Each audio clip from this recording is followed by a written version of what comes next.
जय शिव शंभो मित्रों, बहुत स्वागत है आपका ज्योतिर्लिंग दर्शन कार्यक्रम में। मित्रों, ज्योतिर्लिंग दर्शन कार्यक्रम के माध्यम से हम आपको भगवान शिव के 12 ज्योतिर्लिंगों की कथा और उनकी महिमा बता रहे हैं। मित्रों, इसी सीरीज में आज हम आपको बताने जा रहे हैं भगवान शिव के 10वें ज्योतिर्लिंग श्री नागेश्वर ज्योतिर्लिंग की महिमा और कथा। मित्रों, भगवान शिव का 10वां ज्योतिर्लिंग गुजरात राज्य में है। गुजरात की भूमि परम कल्याणकारी भूमि शास्त्रों में बताई गई। यहाँ पर 2 ज्योतिर्लिंग हैं। जिस तरह से मध्य प्रदेश में 2 ज्योतिर्लिंग हैं, महाकाल और ओंकारेश्वर, उसी तरह गुजरात राज्य में भी 2 ज्योतिर्लिंग हैं, सोमनाथ और श्री नागेश्वर।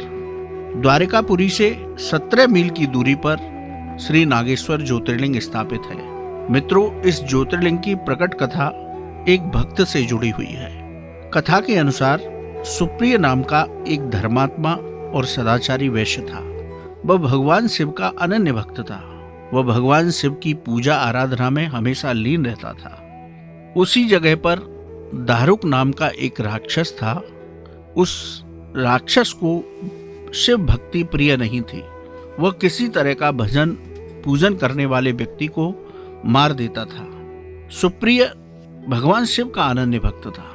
वह सुप्रिय को भी मारने की चेष्टा करने लगा। वो हमेशा ये सोचता कि सुप्रिय का वध मैं कैसे करूं। एक बार सुप्रिय वैश्य अपने किसी व्यापार के काम से नौका पर बैठ करके शहर की ओर जा रहा था। तभी दारुक नामक राक्षस ने उसे देखा और उसने उस नौका पर आक्रमण कर दिया। आक्रमण करने के बाद उसने सुप्रिय वैश्य और उस नौका पर सभी लोगों को अपने यहाँ ले जा करके कारागार में बंदी बना दिया। सुप्रिय के अंदर शिव भक्ति कूट कूट कर भरी थी। उसको अपने भगवान पर पूर्ण विश्वास था। बंदी गृह में भी सुप्रिय की शिव आराधना अनवरत जारी थी। वे जितने भी लोग उनके साथ आए थे उनसे भी भगवान शिव का भजन करने की कहते रहते थे। जब दारुक को ये बात पता लगी कि सुप्रिय बंदी गृह में भी शिवलिंग बना करके शिव आराधना कर रहा है, तो वे वहां पहुंचा और चिल्लाते हुए उससे उस शिव आराधना को रोकने के लिए कहने लगा। लेकिन सुप्रिय अपने भगवान शिव की भक्ति में इतने लीन थे कि उन्होंने उसकी बात को सुना ही नहीं। इससे दारुक को और क्रोध आ गया। दारुक ने उसको मारने के लिए, सुप्रिय वैश्य को मारने के लिए जैसे ही आगे बढ़ा, तभी वहां शिव प्रकट हो गए। भगवान शिव ने सुप्रिय को पाशुपत अस्त्र दिया और अपने भक्त से ही उस राक्षस का वध कराया। सुप्रिय वैश्य ने दारुक नामक राक्षस का वध किया।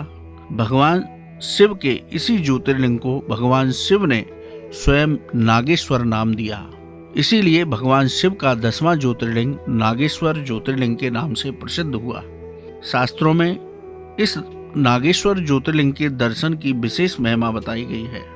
शास्त्रों के मुताबिक जो भक्त साधक पूरी तन्मयता के साथ भगवान शिव के नागेश्वर ज्योतिर्लिंग का दर्शन करते हैं, उनको सभी पाप कर्मों से मुक्ति मिल जाती है और साधक अंत समय में भगवान शिव के पावन धाम में स्थान प्राप्त करता है। मित्रों, ये थी भगवान शिव के 10वें ज्योतिर्लिंग श्री नागेश्वर ज्योतिर्लिंग की कथा।